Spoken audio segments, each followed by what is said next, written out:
أكبر الله أكبر أشهد أن لا إله إلا الله. Bakir ka tashi lokacin sallah yi. Bakir ka tashi lokacin asuba yayi. Ina zuwa to. Kar ka tashi kuma baccin ka mai daɗi. Ko rana ta mutu za ka iya yi ayi. Kwanta. Ya kusa faɗawa tarko na ayi.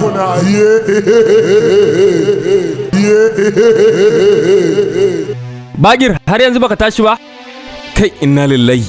A'udhu billahi minash shaitanir rajim. Bismillahirrahmanirrahim. Me yasa za ka mun haka? To ai na ji duk baccin na ma zo ya katse mu. Baccin ma na daina ji barin je in yi sallah. Ka kawo ka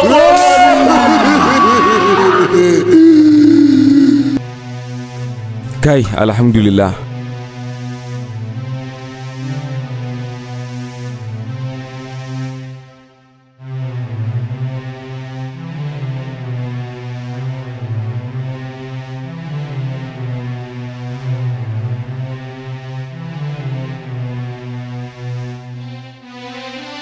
Ina matsayin mahaifiyarka ban isan gaya maka magana ka ji ba? Karka yadda ka sake ka fita a cikin gidan nan. Fita ka tafi uzurinka. Dan ita ta haife ka ai ba dole sai ka ji magana ta ba. Ita ina ta mahaifiyar. Kyale ta ka tafiye ka. Wannan yaron yanzu sai da ya fita daga cikin gidan nan. Ubangiji Allah ya shirya min kai. Duk wanda uwarsa ke da rai, wallahi kana da chance na gaban ka kwance. Menene chansin? Gaskiya ban kyauta ba. Kai bari na je na nemi gafarar ta. Kar ka koma ma fada za ta ma. Kai kuma ka girma fada.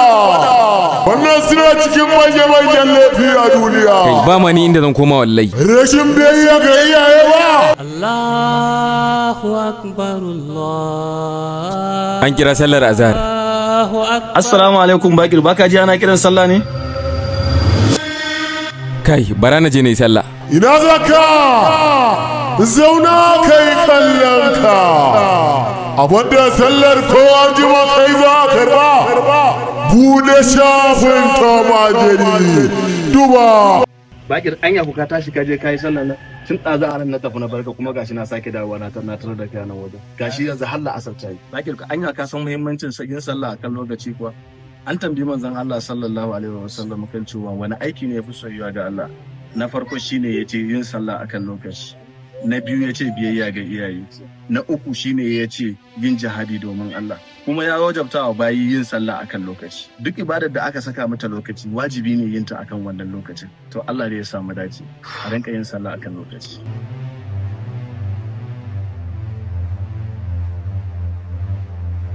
Kai a'udhu billahi minash shaitanir rajim. Bismillahirrahmanirrahim.